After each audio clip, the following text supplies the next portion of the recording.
My brother-in-law died suddenly, and now my sister and her kids have to sell their home. That's why I told my husband we could not put off getting life insurance any longer. An agent offered us a 10-year, $500,000 policy for nearly $50 a month. Then we called SelectQuote. SelectQuote found us identical coverage for only $19 a month, a savings of $369 a year. Whether you need a $500,000 policy or a $5 million policy, SelectQuote could save you more than 50% on term life insurance. For your free quote, go to SelectQuote.com. SelectQuote.com. That's SelectQuote.com. SelectQuote. We shop, you save. Full details on example policies at SelectQuote.com/commercials. Judy was boring. Hello. Then Judy discovered ChumbaCasino.com. It's my little escape. Now Judy's the life of the party. Oh, baby, mama's bringing home the bacon. Whoa, take it easy, Judy. The Chumba life is for everybody. So go to ChumbaCasino.com and play over 100 casino-style games. Join today and play for free for your chance to redeem some serious prizes. ChumbaCasino.com. No purchase necessary. Void where prohibited by law. 18+ terms and conditions apply. See website for details. Welcome to Pretty Lies and Alibis. Join us as we seek the truth and travel the long road to justice. What's going on, everybody? I'm Gigi. Welcome to another episode of Pretty Lies and Alibis. What you know, Froot Loop? You old. Your mama's old. You can't say I'm older now. Yeah, but you're older by like 200 and something days. So we're just gonna stick with that. Yeah. So I just want to say a big thank you to everybody who sent happy birthday messages and little funny gifts and all that. It really was the cherry on top of my day, guys.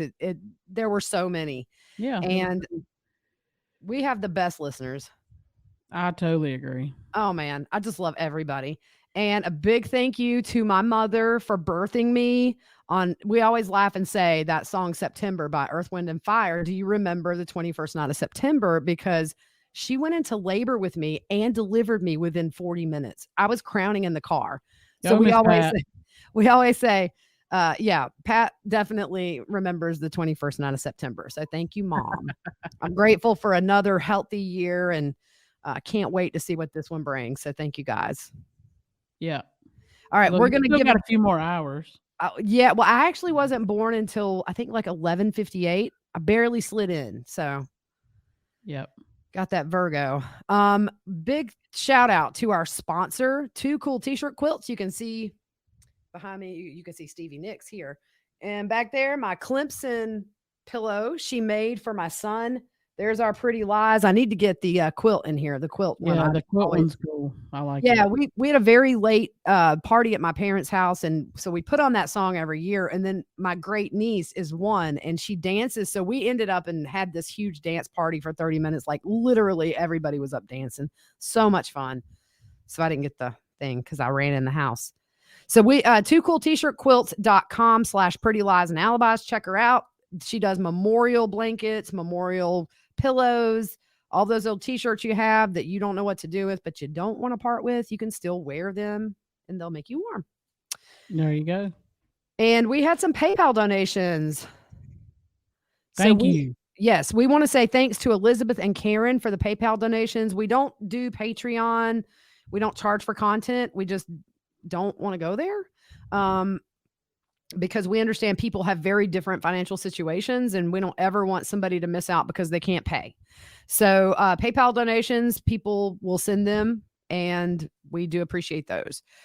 And so let's hop in. We got a little bit of a Valo Daybell update and then we're going to go into Gabby's autopsy and then the hunt for Brian.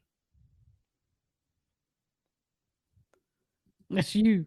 No, that's you. You're yellow. You blue. Yeah, you're yellow. It's blinking on yellow.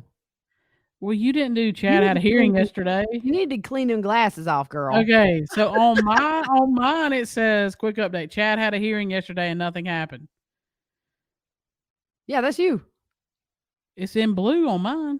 It's in yellow on mine. You colorblind. This is gonna be so confusing. This will be great, guys. So Chad had a hearing yesterday and nothing happened. They're going to schedule this for another time due to DNA reports taking a while from the lab. He had a closed hearing regarding a protective order. Yeah. Wonder what that's about. I don't know. They're closed all the time. Yeah, I know, right? Yeah. He has another hearing tomorrow at 5. 5 It'll be Eastern. streamed. Yeah, Eastern. It'll be streamed on Judge Boyce's YouTube channel. Yeah. And I have to say, I watched the one yesterday, and Lindsay Blake, she gives me boss lady vibes, and I'm digging it. She's going to be, I can't wait to see her go up against Pryor. Yeah, it'll be good. Yeah, it'll be good. You get out in the courtroom. So, prosecutors filed a 17-page motion with the court, and they request that the court put the case under one number. Remember, they've separated them while she's deemed incompetent, and they want it under the original indictment and for the cases to proceed together and for all future filings and hearings. And so we were talking about that. What do you think is the reason that Rob Wood would want this to be kept together? I mean, easier on the family. Your people who testify don't have to testify twice. Yeah, that's always a big thing because, you start to get into, they change their testimony slightly. Mm-hmm. And then that's when the defense attorneys pounce on that stuff. And then they really try to do, well, in this trial, you said this, now you're saying this, which is it? And so I think too, what they don't want is any kind of a scenario where Chad's found guilty and Lori's not. Not that I think that would happen, but it's a risk, I think, if you separate those trials. All the evidence is the same. Yeah. The big thing is, though, how can you continue to push him out with her incompetency? Yeah, and I guess it depends if she's going to wait until Jesus sounds the trumpets, and then never become competent, then at some point they're going to have to let Chad go. Yeah. But we're not saying go as in release him. No, we're saying go to trial before. Yeah, go to trial. But if you look at the Wagner family, we just talked about this. They've been in jail since 2018. So 3 years right now. There's no trial scheduled. I think there's maybe, I don't know if that one stayed for November, but 3 years. Chad's been in jail not even a year and a half. Lori is coming around to 2 in February. So you see, there's plenty of time before I think you're really going to get into this is unfair. So I mean, if she stays incompetent, then at some point, I'm sure Chad will go to trial. Yep. But that's what they filed. So we just wanted to bring that up. Yeah, and the other thing is you hate it for the families because they've got to be, if there's 2 different trials. Yeah, it's really hard on the families. Mm-hmm. Yep. Because when I was covering the Jodi Arias case years ago, that was one thing the family said is it was a retrial of the penalty phase. They were trying to get the death penalty for her. So you have kind of a 6-week mini trial where the main facts are, put before the court, and it wore them out. It was too much emotionally to have to sit and hear again what happened to Travis. And yeah. Multiple trips to the courtroom to hear the same stuff for families in different trial settings. It's brutal. Yep. So hopefully one and done, give this family the peace they need and put these 2 away forever. Oh yeah, totally agree. Yep. So now we're going to jump into Gabby's autopsy and the hunt for Brian. Yeah. And I just want to own up to a mistake I did yesterday on Twitter. I accidentally, when I posted the affidavit for the search warrant, at first I posted this was for the house. That is sealed. And so I went back and I actually deleted the tweet. I try not to do that, but this case is social media is all over it. And I don't want to be any source of misinformation. We didn't drink at my party, I promise. So I just deleted that and put it back up. That was for the van. So let's, and we'll talk about that later on about what was in that affidavit, but let's get to kind of newer stuff that's going on today. Yeah. So the coroner confirmed the remains are Gabby Petito. The manner of death is ruled a homicide. Brian is fast-tracked from person of interest to suspect. Although they haven't announced that yet. I feel like that's coming. I mean, She was found dead and the manner of death is homicide. I'm surprised that they haven't already. Officially said he is a suspect. We have a warrant for his arrest. And the thing that we're all thinking, is he armed and dangerous? Yeah. Because the spokesman, when he was asked that, he really didn't want to answer. So I think I said this on the last show. I'm curious to know, are there any weapons missing from that home? Yeah. That's a game changer for what you might find. And also when he is found, what's law enforcement going to have to deal with? You corner somebody, they're desperate. So, or even a good Samaritan on the street. Yeah, exactly. And what has he picked up since he's been on the run? Well, he's probably picked up, if he's in that swamp, he's picked up a few infectious diseases, I would imagine. Ooh, gator bites. So the new 911 call tells a very different story of the domestic incident with Brian and Gabby. This was hard to hear because now we get a totally different picture of what went down that day. I'm assuming this is the same day. Yeah, that's what I understood it. Okay, so it's not. We're sorry. Yeah, in a call release yesterday, a man tells dispatch that the gentleman was slapping the girl and hitting her. Dispatch says he was slapping her, ? The caller says yes, and then we stopped. They ran up and down the sidewalk. He proceeded to hit her, hopped in the car, and they drove off. Okay. If this is the same call, how does this not the same call, but in the same time frame, how does this not get relayed to the deputies that are pulling them over? That is a whole different scenario, and that would have been treated entirely different. Yeah. Yeah. It's a shame. I don't know how that ball was dropped, but it's very unfortunate. We sat there and watched Gabby take all the blame for this. I'm OCD, I'm mean or whatever. And then you hear this call where this person obviously was bothered enough to call 911 because he was concerned for her safety. Yep. So hats off to that Samaritan, whoever you are, you did the right thing. Yeah. Here's my question. I mean, I understand he had scratch marks on him and whatever else, but my reaction, did he do it himself? Or is it defense scratches from her? That was where my mind went today, because maybe this whole swerving all over the road, he's trying to take a shot at her and she's trying to get him off. We don't know. But I did have that same thought today. But the difference in this call is knowing that he hit her, you have probable cause now. Yeah.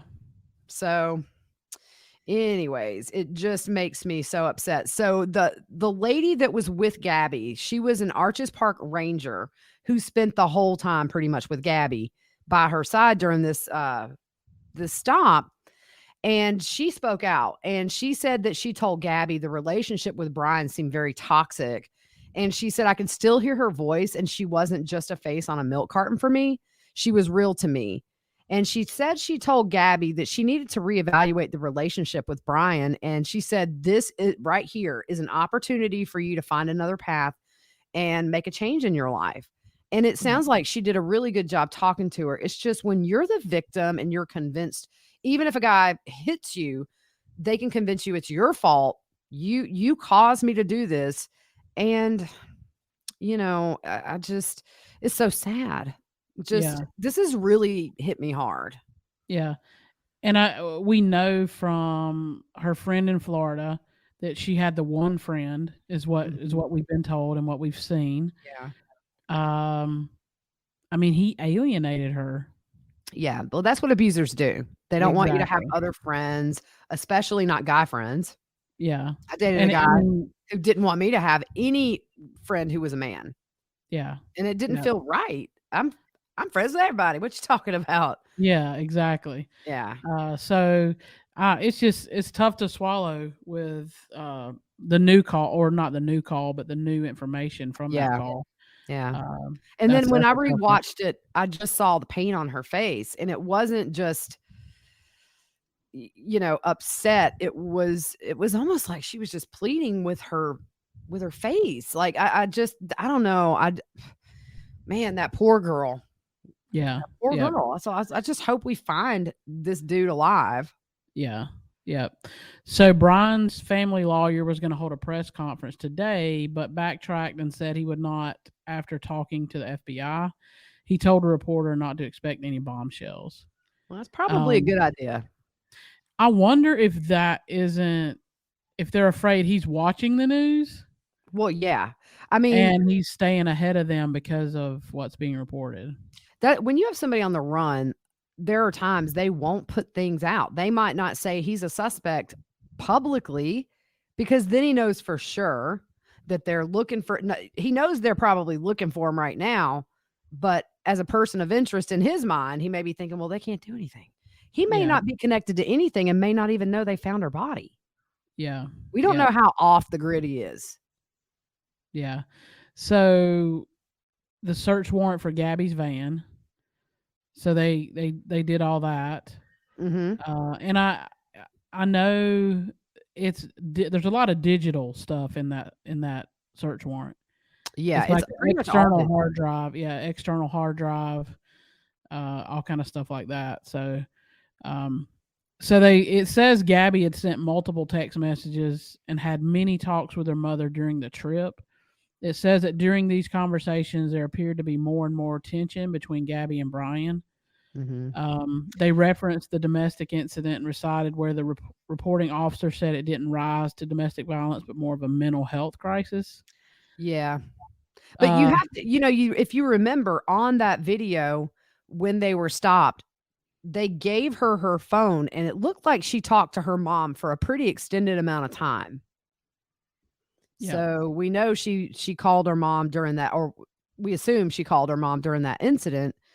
And so on August 27th, her mom received a really odd text from Gabby. It said, "Can you help Stan? I just keep getting his voicemails and missed calls." Well, Stan is her grandpa, and her mom thought it was a little odd because she never called him Stan. And it made her worried for Gabby.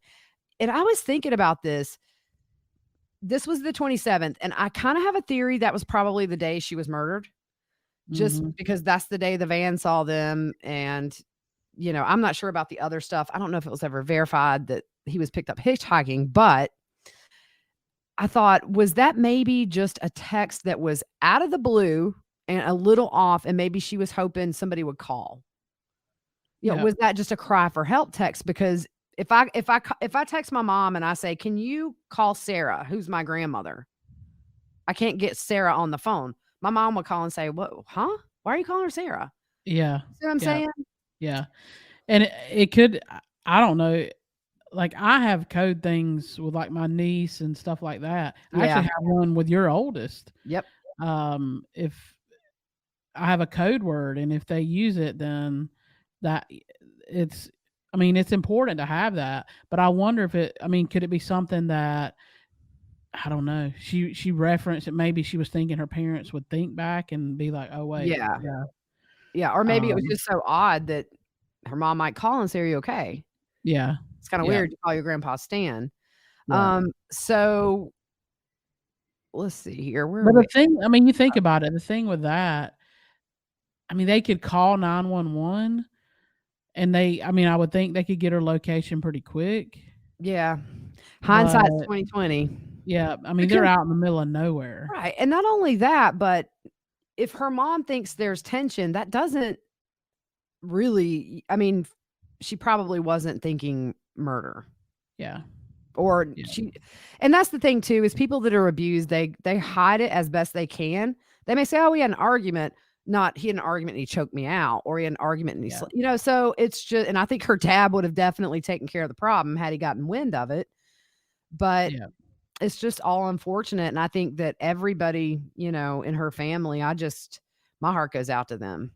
Yeah. They seem like really good people. Yeah. Yeah.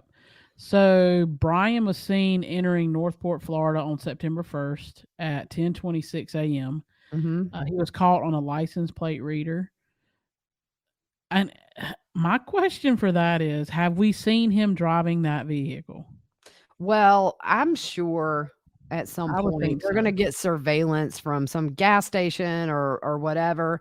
I think probably what's going on now is they're starting to get back all these phones. Maybe they've got them back, because I really felt like, when was it? Friday night into Saturday. That's kind of when was it Friday and Saturday? Things really started taking off. And I thought, well, maybe they're getting back some of the phone stuff that's helping them start to pinpoint their movements. And if you see, they've been parked here for a long time, and it's around when she was last heard from. In fact, that Stan text was the last communication with her mom. She FaceTimed, I believe, on the 25th, but this odd text was the last time she was heard from. And that's the 27th, which is the day the YouTuber saw the van. I've seen a couple of more people online today that have reached out to the FBI where one lady, you can see that little tiny white van in the distance, and she was really creeped out by it. Yeah. So maybe There's more. a lot of activity out that way. There is, but I don't think it's super like where we would go. You constantly see somebody, because I remember I had posted on Twitter an article from another person who had seen them. And she said that it was odd where the van was parked. It was kind of just, there was a main road, and she said the van was going really slow and she was behind it. And at one point she kind of had to go around the van, and you'll have to read it. It's on our social media, but we may start to find other people come out of the woodwork and say, oh yeah, I did see that white van. And if they can verify it, it might help kind of solidify that date she was murdered. But I think the 27th, maybe the 28th, but I'm leaning more towards the 27th at this point. Yeah. And you got to think too, coming back, he would have went through toll booths and stuff like that. Yeah, so maybe exactly. More photos. And I don't think that unless he filled the van up with gas cans, he would have had to have stopped for gas. Yeah. Or something like that. So what they'll do is they'll get his pings, because here's the thing. Her phone, it seems like, went off on September the 1st, and it was off for 15 days, which is the date this warrant was signed. So I don't think it popped back on necessarily, but at least at the signing of the warrant, it was 15 days it was off. So if he didn't turn her phone off until September 1st, they're going to have his whole path. Yep. So anywhere they see he stopped, they're going to send an FBI agent out there. Do you have cameras? We need them. Yeah, exactly. You know what I'm saying? And here's what I'm curious about too. I really, really want to see the text messages from when Brian was gone to Florida with her, or any kind of email or Snapchat or whatever. I think that will reveal a lot about the state of that relationship at that point, because it was after they were pulled over. And I call it the snow job now, not even the pullover, because he snowed the cops over. Oh, yeah. Yeah, Mr. Charming. Yeah. So my thing, we learned in the Daybell Vallow case with Alex's phone pings that all that was Google. Yeah. They tracked him with Google. Yeah. So Google Maps, report, right? Yeah, I think so. It was Google. So the report says Brian's parents said Gabby was not at the home and they didn't know where she was. But again, remember, they refused to allow Brian to talk to police and told officers to speak to their attorney. Then the search warrant was executed for Gabby's van on September 14th at 7 p.m. and they located that external hard drive. Yeah, but they located a lot of stuff in that house, because it was that dude was just shoveling boxes in. Yeah. So the hunt for Brian, there were some reports that he was spotted out. It's going to become like Bigfoot now. He's going to end up in Botswana, and he's going to end up in Virginia, and that gets frustrating. Yeah. So he supposedly was spotted in Mobile, Alabama, although Mobile said they have no indication he was ever in that area. But yesterday there was somebody dead behind the area where he was supposed to be, and I thought, here we go. But it wasn't. Unfortunately, it was a homeless man who was there, I believe. And then Baker, Florida. Did you see this picture from this trail cam? Yep. A lot of people have gotten creative with that and have superimposed him over that. I will say, like, the beard line and the hairline lines up, but still they say they can't verify anything. They didn't see anything suspicious. So I don't know what to believe. I look at it once and I think that's him. And then I think, nah, it's too pixelated and too gray to really make any sense. Yeah. He didn't look like really the same size to me either.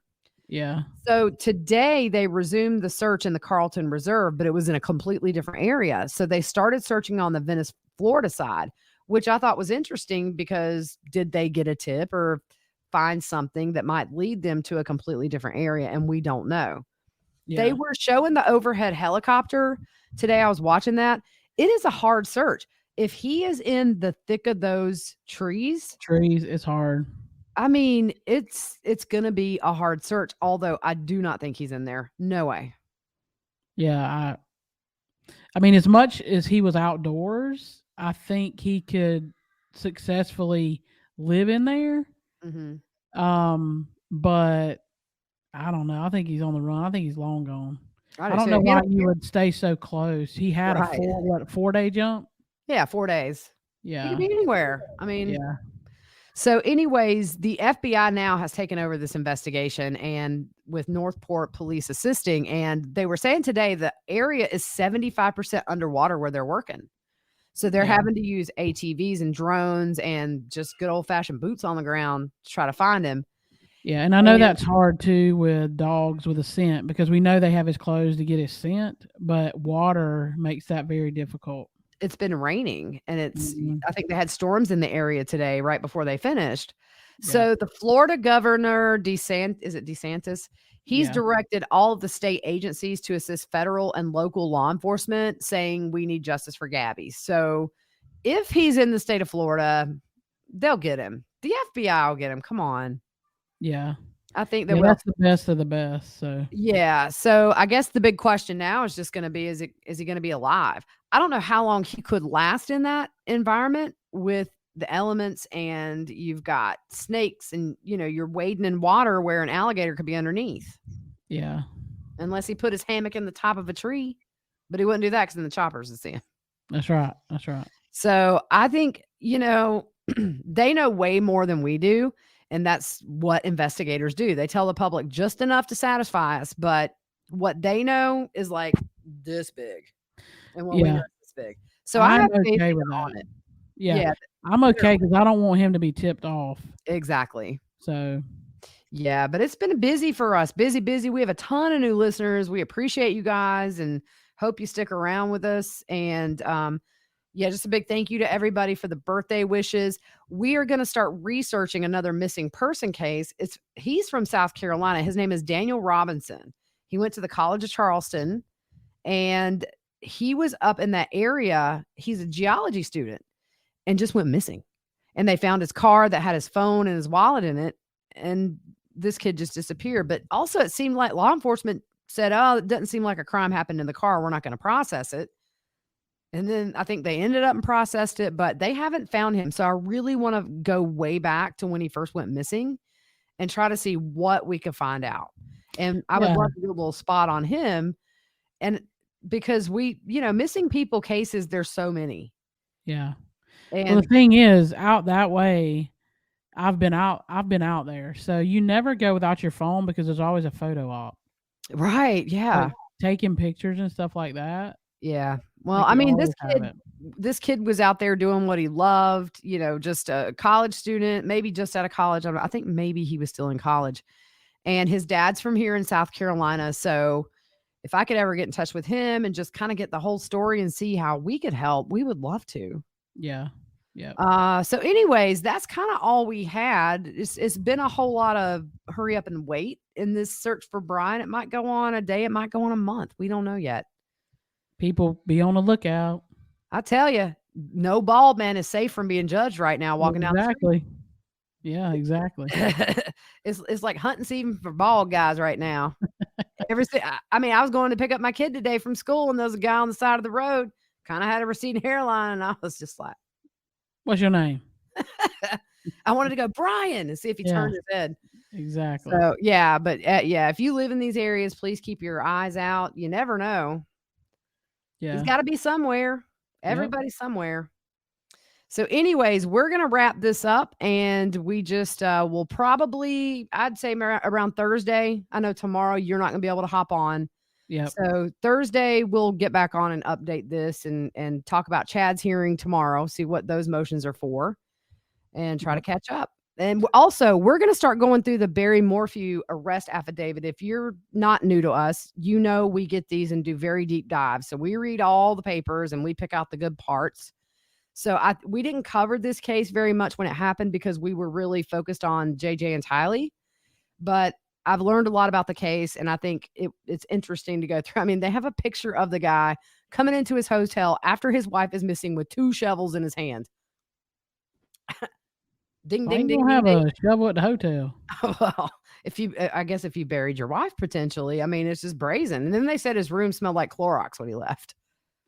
Wow. Crazy stuff. So we're going to dive into I that. clean my hotel room when I leave. I clean it when I get there. I take a Exactly. I take a big thing of sandy wipes and I wipe everything I'm down. a germaphobe. Look, I go in the hotel first, spray it down with Lysol, and leave and come back like an hour later. Yeah, see, I don't find you passed out on the floor from like Lysol fumes. That's right. That's right. Yeah, I take my own sheets now. I watched a whole documentary about hotel workers. Yeah. I mean, not Some of 'em are hotel really workers, but good. like you get some that they don't change. It's not hotel workers, and it's like as a whole, they don't change comforters for like a month. Yeah, I knew a lady who, when she stayed in a hotel, she would, when they were leaving, she would put the comforter in the bathtub and turn the shower on To make them have to wash to it. make them have to wash it. Yeah. Yeah, no. Yep. I take my own stuff now. But all right, guys. Well, we're going to work on all this. Keep our eye out tomorrow for any news. We try to tweet it out as soon as it happens. So follow us all across the board. I will cover that hearing for Chad. Maybe not right at the time, but I'm going to summarize it for you since we're not doing one tomorrow night. So just hang out with us online during the day. And we're glad you come and hung out with us tonight on my birthday. Yep. Happy birthday again. Thank you very much. You'll feel it in the morning when you get up. Dude, we were shaking a little bit tonight. We were shaking them hips. I think I threw my bad hip out. My bad hip's Throw a hip out. a Yeah. little achy. That's all right though. It was so fun. Like my mom and dad were dancing, my great niece is dancing, and my grandma's sitting dancing, because she's 87. We just had a great time. Man, I just love my family. I'm so grateful for them. Yep. They're good people. All right, guys, have a good night. We will see you soon.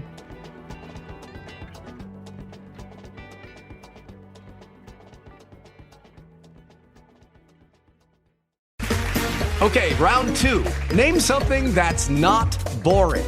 A laundry? Ooh, a book club. Computer solitaire, huh? Ah, sorry, we were looking for Chumba Casino. That's right, ChumbaCasino.com has over 100 casino-style games. Join today and play for free for your chance to redeem some serious prizes. ChumbaCasino.com. No purchase necessary. Void where prohibited by law. 18+ terms and conditions apply. See website for details.